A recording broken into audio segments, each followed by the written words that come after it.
दोस्तों, मेरा नाम राशिद ज़हीर है और आप देख रहे हैं मेरा न्यूज़ चैनल जिसका नाम है न्यूज़ 9 टीवी। 3 खबरें, एक ही खबर है, अलग अलग एंगल से बताऊंगा। लेकिन सबसे पहले मैं आपको एक शेर सुनाना चाहता हूं। शायर ने कहा कि जोश दरिया से कह रहा है समुंदर का सकूत, जिसमें जितना ज़र्फ है उतना वो खामोश है।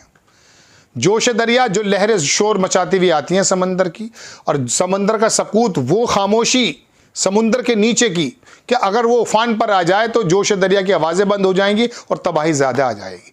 जब छोटी छोटी सी चीज़ें अदगल गगरी छलकत जाए, ऐसा होता है ना। ये मैंने सुनाया, लेकिन मैं क्यों सुना रहा हूँ? अखिलेश यादव के बारे में इंडियन एक्सप्रेस में कूमी कपूर एक पत्रकार हैं, उन्होंने एक आर्टिकल छापा दर्शकों। उन्होंने कहा कि मुंबई मीटिंग के दौरान अखिलेश यादव ने कहा कि कांग्रेस आई की 2 सीटें सिर्फ जीत सकते हैं, 2% वोट है, 20 सीटों का वो क्लेम कर रहे हैं। एक बात तो है ये। तीसरी खबर जो मैं आपको दूसरी खबर बता रहा था वो ये कि घोसी उपचुनाव के बाद समाजवादी पार्टी के कार्यकर्ता कुछ इस प्रकार से सोच रहे हैं कि हमने गठबंधन इकट्ठा करके जो जीत दी है वो गोया के अखिलेश यादव को प्रधानमंत्री बना देगी। पहली बात दर्शकों, मैं आपको ये बता दूं कि कूमी कपूर ने इंडियन एक्सप्रेस में आपकी स्क्रीन पर लगा हुआ है, ये जो बात कही है, कांग्रेस आई की स्थिति वो नहीं है जो पहले थी। और अखिलेश यादव बराबर पीडीए की बात कर रहे हैं, पिछड़ा, दलित और अल्पसंख्यक। मैं पीडीए से शुरुआत करता हूं, घोसी पर आऊंगा, फिर इनकी बात पर आऊंगा। पीडीए यानी कि पिछड़ा, दलित और अल्पसंख्यक। अल्पसंख्यक की अगर बात करूं दर्शकों, तो मैं आपको बता दूं, बिना मांगे, बिना बुलाए ज़्यादातर वोट कांग्रेस आई की तरफ उत्तर प्रदेश के मुसलमानों का जाने वाला है। बहुत ज़माने पहले, मतलब लगभग साल भर पहले, मैंने संजय शर्मा का 4 PM उस पर कहा था। और आज स्थिति ऐसी नजर आ रही, चूंकि सिर्फ लड़ाई में कांग्रेस ही आगे आ सकती है और राहुल गांधी ने अपना रोल भी अलग ही तरह से दिखाया है। एक बात तो मुसलमानों पर कूदने की जगह अखिलेश यादव ये सोचे कि बिना कहे वो कांग्रेस की तरफ चले जाएंगे। आपको जाना ही चाहिए, जैसा कि उलमाओं की बैठक में अभी अखिलेश यादव से उलमाओं ने कहा भी है कि आप हर हालत में कांग्रेस से पैक्ट कीजिए। एक बात। अब आ जाते हैं पिछड़ों पर। तो पिछड़ों में आपके कौन से नेता हैं, स्वामी प्रसाद मौर्य 1-2 के अलावा, जो आप कह सकते हैं कि हमें वोट मिल जाएगा? क्या मिल जाएगा बताइए? ये पिछला वोट तो ज्यादातर भारतीय जनता पार्टी की तरफ जा रहा है। गैर यादव वोट भारतीय जनता पार्टी की तरफ जाता है, गैर दलित वोट भारतीय जनता पार्टी की तरफ जाता है। CSDS का अगर आंकड़ा मैं लगाऊं आपको, तो जाट वोट भी 2022 में ज्यादा वोट जयंत चौधरी के साथ होने के बावजूद भारतीय जनता पार्टी पे गया। दर्शकों, ये कंफर्म बात बता रहा हूं आपको मैं। अब बहरहाल दर्शकों, बात यह कि अब ये हो जाता पिछले वोट के बारे में। दलित की जहां तक बात है, तो घोसी चुनाव में थोड़ा बहुत दलित चला गया, चूंकि वहां बसपा का कैंडिडेट नहीं था। अब वो जाने से अगर आप सोचे कि घोसी उपचुनाव के बाद प्रधानमंत्री बनेंगे अखिलेश यादव और उनके कार्यकर्ता नारे लगाने लगे जैसे कि बताया जाता है, तो ये तो एक ऐसी बात हो गई कि जो मैंने आपसे कहा कि जोश दरिया से कह रहा है। तो बात यह है दर्शकों, ये पीडीए की तो हवा ऐसे निकल जाएगी, क्योंकि लोकसभा का इलेक्शन बिल्कुल डिफरेंट होने वाला है। शरद पवार हो या ममता बनर्जी, अखिलेश यादव हो या केजरीवाल, कांग्रेस से अगर पैक्ट नहीं करेंगे खत्म हो जाएंगे। लिख लीजिए आप मेरी बात। चूंकि ये लड़ाई इसलिए नहीं है कि प्रधानमंत्री मोदी जी को हटाया जाएगा, लड़ाई इसलिए कि देश को बचाया जाएगा। और बहुत सारा बड़ा तबका, मुस्लिम समाज का हो या इंसाफ पसंद लोग हो, वो इस बात को जान चुके हैं कि खाली गोदी मीडिया ने जो परपंच रच रखा है, देश के हालात कुछ और हैं। अब आ जाते हैं घोसी चुनाव की बात। मैंने आपको बता दिया दर्शकों, एक बहुत बड़ा रीजन है। अगर मायावती वहां कैंडिडेट खड़ा कर देती, पिछली बार वहां 50-55 हजार वोट वहां पे दोनों दफा में भारतीय जनता पार्टी BSP ने मुस्लिम कैंडिडेट लड़ाया था। अब दलितों का वोट जो पीडीए को उसको मिला है अखिलेश यादव के कैंडिडेट सुधाकर सिंह को, और थोड़ा सा मुसलमानों का वोट, तो ये 40-43 हजार की जीत ना होकर 10,000-12,000 की हो जाती। इसके अलावा यह भी संभव है कि भारतीय जनता पार्टी का कैंडिडेट ही जीत जाता।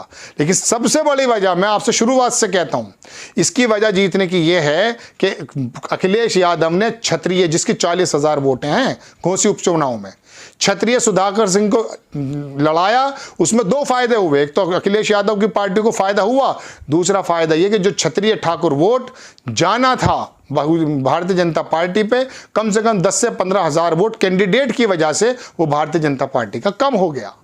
वरना अखिलेश यादव घोसी उपचुनाव भी नहीं जीत पाते।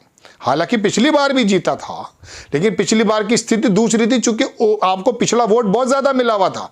वो समाजवादी पार्टी की हिस्ट्री में इतना वोट मिला ही नहीं। महान दल और OP राजभर, ये राजभर और दारा सिंह चौहान सारे आपके साथ थे। ये दारा सिंह चौहान ही जीता था, इसकी बिरादरी भी वहां 50,000 के करीब है।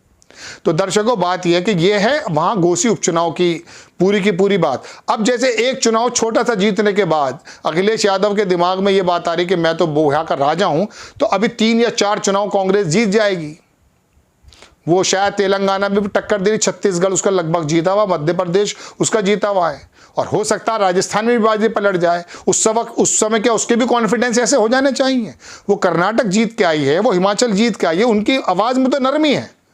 और आप एक घोसी चुनाव का उपचुनाव जिसके अंदर बसपा नहीं थी और कांग्रेस ने भी आपको लड़ाया, उसके बाद आपके कैंडिडेट ये बात करें। अब ये आर्टिकल निकल कर आया है। तो दर्शकों बात ये है कि अब इनके अंदर भी 14 सितंबर को बैठक होने वाली है। अब ये जो है ना ये लड़ाइयाँ शुरू होंगी। जाहिर सी बात है अपना अपना अस्तित्व बचाना है, ममता बनर्जी को अपना अस्तित्व बचाना है, केजरीवाल को अपना अस्तित्व बचाना है, अखिलेश यादव को और मायावती को। लेकिन फिर भी इस चुनाव के अंदर अगर गलतफहमी दिमाग की दूर नहीं की गई, मैं 2022 की बात करके अपना एपिसोड खत्म करता हूं। अखिलेश यादव ने उत्तर प्रदेश के मेरठ से ही चुनाव प्रचार शुरू किया था। मैं उस प्रेस कॉन्फ्रेंस में था, आप मेरे चैनल पे जाकर उसकी वीडियो भी देख सकते हैं। उस समय अखिलेश यादव का पूरा हाव भाव यह था कि वो मुख्यमंत्री बन चुके हैं, और ये कई पत्रकार भी कह चुके थे। और खुद अखिलेश यादव कई बार टीवी पर आके कह रहे थे कि अधिकारी मुझे फोन करने लगे हैं, मैंने अधिकारियों का नंबर लिख लिया है और ब्लॉक पर डाल दिया, क्योंकि वो जानते थे कि वो चीफ मिनिस्टर बन जा रहे हैं। तो ये गलतफहमी जो पहले ही पैदा हो जाती है, घोसी उपचुनाव के बाद जो गलतफहमी हुई है, ये गलतफहमी खत्म हो जाएगी 2024 में, अगर एक साथ ना आए। और एक साथ आने का मतलब भी ये नहीं है कि कांग्रेस को सीटें छोड़ देनी चाहिए।